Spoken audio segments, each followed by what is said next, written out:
नमस्कार फाइनान्स गुरु सागर YouTube channel को आपण मानक बहुत बहुत स्वागत। बंधु माने आपण तो टाइटल देखि जानि सारिबेनी कि आज टॉपिक टी केउ विषय रे।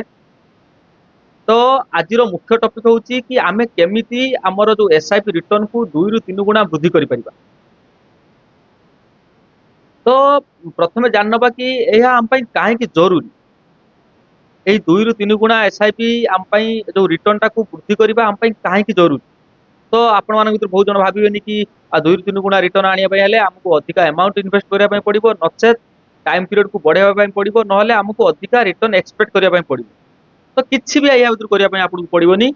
समान टाइम पीरियड रे एवं समान आनुआल जो आपन रिटर्न रही सही परसेंटेज हिसाब रे भी आमे केमिति हमर एसआईपी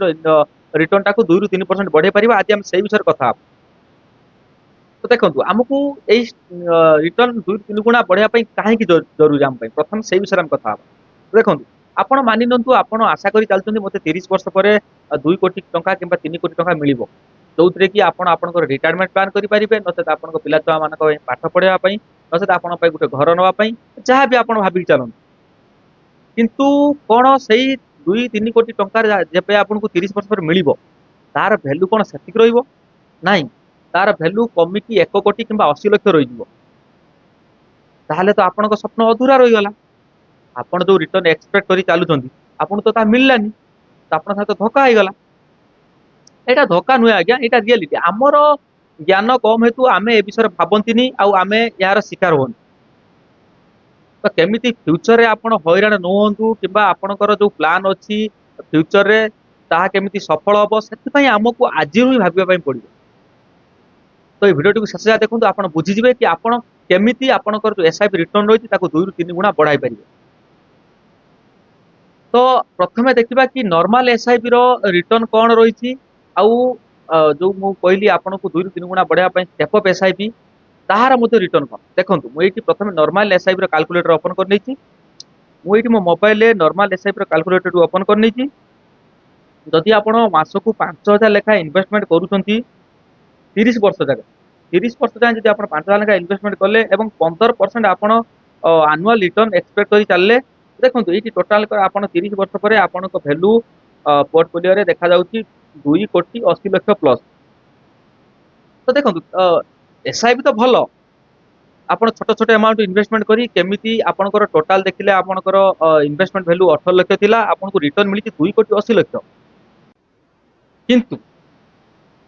2 कोटी 80 लक्ष तो आपको मिला किंतु तार भैल्यू 30 वर्ष पर हुए तो 80 लक्ष रही जापे हुए तो 90 लक्ष रही जापे एमती तो आपणकर जो स्वप्न थिला ता अधा रही। तो एथि आपन को आउ गोटे स्टेप आगु जाबा पड़िबो आपन को नॉर्मल एसआईपी बदल रे स्टेप अप एसआईपी करिया पड़िबो। तो आपण मानक भितर बहुत जन लोक तो जान नथिबे स्टेप अप एसआईपी कोन। तो मु आपन को कहि दउची स्टेप अप एसआईपी होउची आपन सही एसआईपी रे ही जस्ट मॉडिफाई करि परिबे आपन एनुअल आपनकर जो एसआईपी रो इन्वेस्टमेंट परसेंटेज को थोड़े बढ़ाई पारे। मानतु आप 5000 टंका एसआईपी करुँच आपण तार एसआईपी रे ऑटो सेटअप आसूची स्टेप अप एसआईपी आप ऑटो सेटअप करनियंतु आनुआल आप 10% हिसाब रखि दियंतु मानतु ए वर्ष आप 5000 लेखा इन्वेस्टमेंट करुँच आर वर्ष टू 5500 हो जिवो किबा जे 2000 लेखा एसआईपी करुँच ए वर्ष आर वर्ष को ता 2200 टंका हो जिवो जो 3000 करुँच 3300 टंका हो एमती करी आपण प्रति वर्ष आपनकर 10% लेखाए बढ़ी इन्वेस्टमेंट हम। तो आपन कहे अरे 10% लेखा बढ़ी इन्वेस्टमेंट हेले एमती केते टंका हो। तो आपण को होश उड़ी जीव आज्ञा जब आप देखिए टोटाल पोर्टफोलियो वैल्यू। तो मुझे आपण सामना रे पुणी थे एसआईपी कैलकुलेटर ओपन कर नौची एथर किंतु स्टेप अप एसआईपी कैलकुलेटर देखो मुझे मो मोबाइल फोन में मुझे स्टेप अप एसआईपी कैलकुलेटर को ओपन कर नहीं समान ये रखी मंथली 5000 टंका लेखाए मोर रखी आउ 15% आनुआल रिटर्न रखी एवं टाइम पीरियड टी 30 इयर्स कर नहीं किंतु ये मझे देखो 10% लेखाए मुझे मोर परसेंटेज हिसाब से मोर स्टेप अप एसआईपी को माने बढ़ेनी। तो ये आप टोटाल आपण पोर्टफोलियो वैल्यू देखिपे 6 कोटी 30 लक्ष प्लस। तो ये आपड़ ए डिसाइड करूँ जमी नॉर्मल एसआईपी आप देखिले कि 2 कोटी 80 लक्ष किसी रिटर्न दौला ये टोटाल 6 कोटी 30 लक्ष सामान्य स्टेप अप एसआईपी करी मात्र 10% लेखा आनुआल आप बढ़ई आप अमाउंट डबल करना 5000 को 10000 करना किंतु 10% बढ़े आपण 3 गुणा लगभग 3 गुणा आपण एसआईपी रिटर्न को बढ़ाई पारे तो एपणकर जो भी ड्रीम रही निश्चय पूरण हो